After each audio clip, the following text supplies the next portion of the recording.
கொடைக்கானல் அருகே உள்ள ஒரு சிறிய கிராமத்தில் முருகன் என்ற ஒரு பக்தன் இருந்தான்.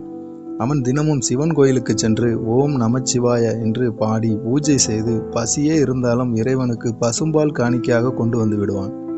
அந்த ஊரில் நகுலன் என்ற ஒரு செல்வந்தர் இருந்தான். அவன் பெரிய தர்மசாலைகள், கோயில்களை கட்டினான். ஆனால் அவனுக்குள் அகந்தை இருந்தது.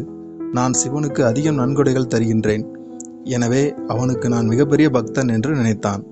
ஒரு நாள் நகுலன் சிவன் கோயிலுக்கு வந்தான். அங்கே முருகனை பார்த்து, சிறிய ஏழை நீ, சிவன் உன்னை பார்க்க போவதில்லை, அவன் என்னை போன்ற செல்வந்தரை மட்டுமே நேசிக்கிறார் என்று அவமதித்தான். முருகன் எதுவும் பேசாமல் வழக்கம் போல் சிவலிங்கத்திற்கு பசும்பால் அபிஷேகம் செய்தான். அதே நேரம் சிவன் தோன்றி, முருகா, உன் பக்தி உண்மையானது, நீ என்னை மனதார நேசிக்கிறாய் என்று கூறினான். இதை பார்த்த நகுலன் அதிர்ச்சி அடைந்தான்.